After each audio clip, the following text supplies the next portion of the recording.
It is time to make a video analyzing Bitcoin, analyzing Ethereum.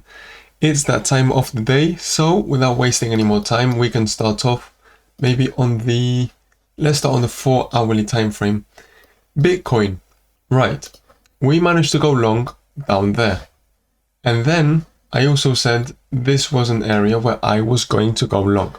And in fact, I'm still holding this long position. What have I done? I went long like this, thinking this was a liquidity sweep, so my stop loss just went below the recent low. And this take profit is going up to 70k, because that's truly what my analysis is saying. That's what I think macro, that's what I think is actually going to happen when it comes to Bitcoin. Now, having said that, what can I not ignore? What I cannot ignore is the following. If I trace a Fibonacci retracement from this recent high, from the biggest high, all the way to the most recent low where I went long, I can see Bitcoin is exactly trading at the 0.618 level. Now, on top of that, if I now add a fixed range volume profile, like I like to use, we can see we had direct contact. If I zoom in case you can't see, direct contact with the value area high. That was kind of making me think, right, okay, I didn't go short on Bitcoin. I didn't go short yet because the thing that I told you yesterday that I was waiting to happen has happened on Ethereum, hasn't happened on Bitcoin. What did I say I wanted to see happen? I wanted to go down to the 1-hourly time frame, or even any time frame, and see a liquidity sweep of this recent high. We haven't done that, at least on Bitcoin. We have not done that yet, which is why that was the one thing I was waiting for, because then it would give me a really easy stop loss. If I would just place my stop loss above the recent high, I would have a really small stop loss. And then what was my plan going to be? Well, is there still a chance that we go down to 61k? Is there still a chance that we grab all of this pending liquidity? Not very likely. It's not my number one scenario. I'm still holding my long, but at the end of the day, it's not because I think it's most likely that we are gonna go up that Bitcoin is going to go up. I'm not a wizard. I can't read the future. I'm just a trader. So what would have this allowed me to do? I positioned myself long there, which I'm currently in very nice profits, and I've moved my stop loss to break-even point, so I'm no longer at risk. Why would I also like to do this? Because, we are probably going to get some sort of reaction. We're in the high reaction zone. If the price gave me a bit of a move, I would move to stop loss, so that I would be no longer at risk, and then that's basically it. I wouldn't look for much more. Then that's the next issue. If we zoom in even more, which is a lovely thing when it comes to these different time frames about Bitcoin and about any kind of coin, we could then do a very different thing. From this low all the way to this high, I could say, okay, I could treat this as a scalping trade. See, this was an accumulation process which broke out.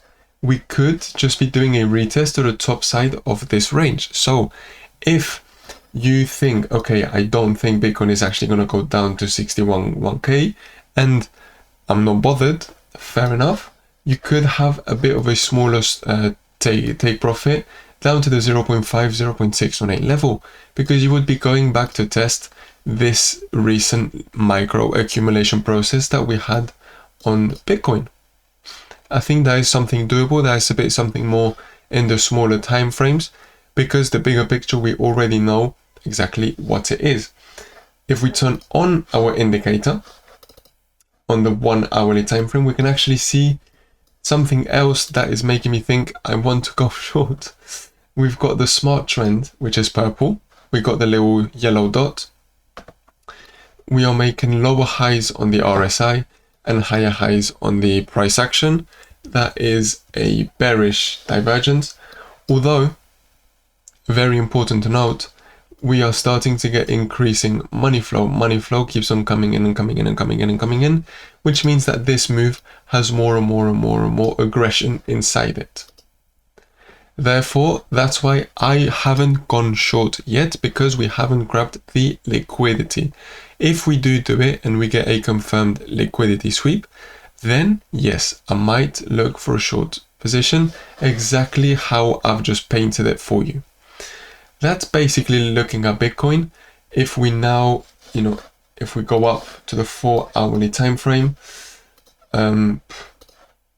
we can still say the exact same thing actually on the daily. I think we can see it better. The RSI already started moving up. I do think this area exactly there, this daily fair value gap, as well as the 0.5 level of this whole push down, is going to be a very nice first target of $69,042. That's been clear. We've been saying this since down there. We've been saying this since there. We've been saying this for quite a while. This is a very good target. Let's have a look though at Ethereum, because Ethereum, yes, I have actually gone short. Now, this is where you need to pay really close attention to me. If we look on the daily time frame, right, what can we see?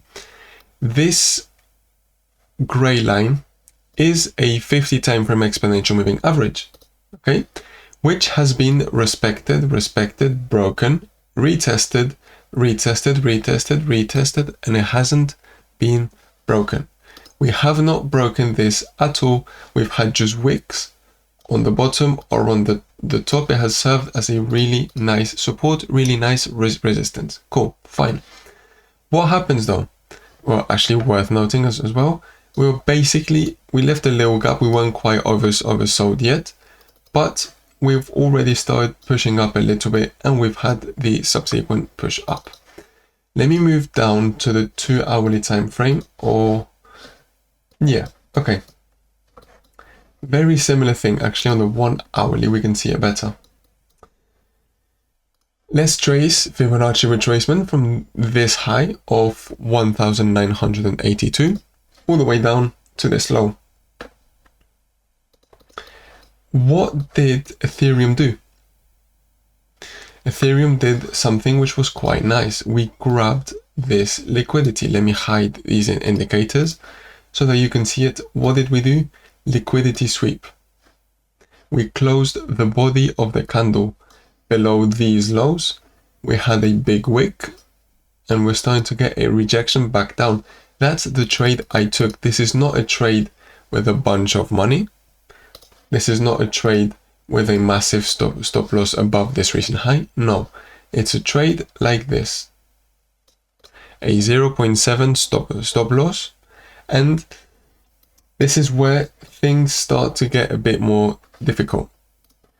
If we turn on our indicators, what can we see? We can see we have got a money flow divergence. We're making higher highs on the price action, lower highs on the money flow. That's a money flow divergence, as well as an RSI, a regular RSI divergence. So that's two things. We're on the 0.618. We had a liquidity sweep, but what is a bit scary as well, the fact that we have just turned the smart trend to green. You might think, oh, that's kind of useless. It's actually not. It's a really useful thing. It's an indicator that we have spent over 5 years creating, and I put a lot of trust and a lot of faith in it. Therefore, that's the one thing that's making me think, I need to watch out potentially.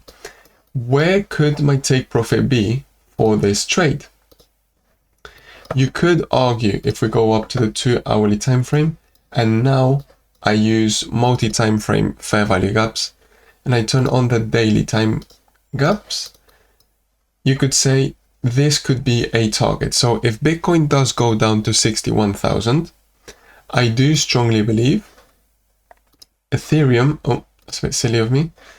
Ethereum, let's go on the 4-hourly, yes, could go down to 1,670. Why? Because it's the 0.618 level, it's a 4-hourly fair value gap, and it's a daily gap. Now, do I think, again, same as Bitcoin, is this really likely?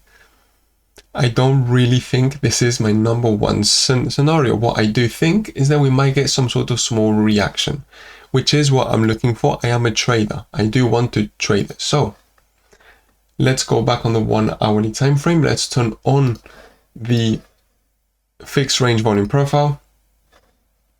And now again, what are we going to do? We're going to trace Fibonacci retracement from this low all the way to this very high. And what can we see? The point of control comes in at the 0.618 of this massive move up. So what would be a reasonable take profit? Something like this, I don't think is crazy. That's a fairly decent risk to reward ratio. It looks coherent as well. Actually worth noting, we made it to the value area high. Okay, from this massive range, we had a push up, made it to the value area high. I'm looking for a retest down to the point of control. If this gets lost and Bitcoin does go down to 61k, then I would just have to extend my take profit down to the value area low, which is this one right there, which is also, like I told you, that daily fair value gap, the 0.618 level, and all of that stuff. Okay, so that's basically what I'm trading. It's not a trade that I'm looking to make myself a millionaire off of.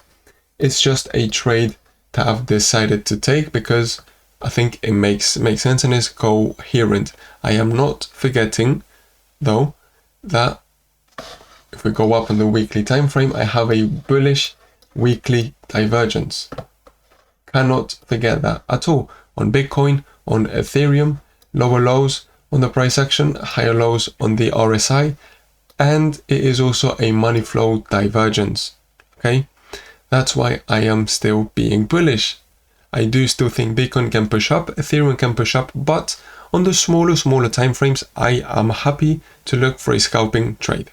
Okay, so having said that, I'm going to thank you very much for watching this video. Hope you're having a lovely day. Make sure to leave a like, subscribe, and if you would like access to these indicators which we have created, in the descriptions box, you can get a link that will take you to our Telegram. In there, you can send a message to our support team and tell them you want access to them and you will get it for free. We're not going to ask you for your phone number. We're not going to ask you for your credit card. We're not going to ask you for a deposit. We're just going to give it to you. And you're also going to get access to a course which I have made, which is about 6 hours long. And I go into a lot of detail into a lot of different things. Thank you so much for watching and see you on Sunday. Bye bye.